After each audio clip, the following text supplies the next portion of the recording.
एक बार एक छोटी सी बच्ची हाथ में मिट्टी की गुल्लक लिए भागती हुई एक दवाई की दुकान पर गई।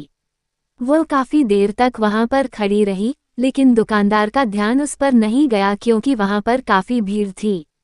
उसने दुकानदार को कई बार बुलाया लेकिन दुकानदार का ध्यान उस पर नहीं गया क्योंकि वहां पर भीड़ बहुत थी।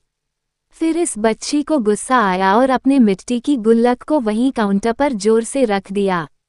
इसके बाद दुकानदार और वहां पर खड़े सभी लोग उसे बच्ची की तरफ देखने लगे।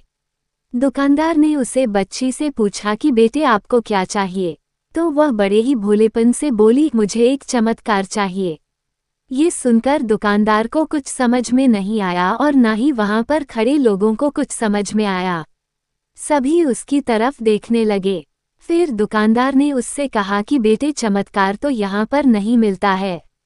तो बच्ची को लगा कि वो उसे झूठ बोल रहा है। उसने कहा कि मेरे गुल्लक में बहुत पैसे हैं, बताओ आपको कितने पैसे चाहिए, मैं आज यहाँ से चमत्कार लेकर ही जाऊंगी। तभी काउंटर पर खड़े एक आदमी ने उससे पूछा कि बेटी क्यों चाहिए तुमको चमत्कार।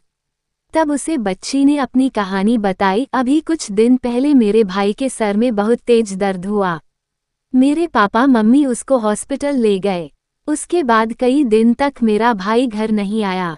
मैंने बहुत बार अपने पापा से पूछा लेकिन उन्होंने मुझे कुछ नहीं बताया। वो बार बार यही बोलते रहे कि वह कल आ जाएगा, लेकिन वह अभी तक घर नहीं आया है।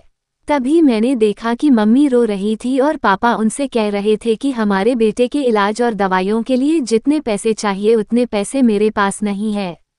अब उसको कोई चमत्कार ही बचा सकता है। तब मुझे लगा कि मेरे पापा के पास अगर पैसे नहीं भी हैं तो क्या हुआ, मेरे पास तो है। इसलिए मैंने जितने भी पैसे जोड़ रखे थे वह सारे पैसे लेकर मैं इस दवाई की दुकान पर आई हूँ ताकि चमत्कार खरीद सकूं। फिर उस आदमी ने बच्ची से पूछा कि कितने पैसे हैं तुम्हारे पास। ये सुनते ही बच्ची ने गुल्लक उठाए और जमीन पर पटककर उसे फोड़ दिया और पैसे गिनने लग गई। वहां पर खड़े सभी लोग उसे देख रहे थे। थोड़ी देर बाद उसने सारे पैसे इकट्ठे किए और बोली मेरे पास पूरे 19 रुपए हैं। वो जो आदमी वहां पर खड़ा था वह थोड़ा सा मुस्कुराया और बोला कि अरे तुम्हारे पास तो पूरे पैसे हैं, इतने का ही तो आता है चमत्कार। ये सुनकर वो बच्ची बहुत खुश हो गई और बोली चलो मैं आपको अपने पापा से मिलवाती हूँ।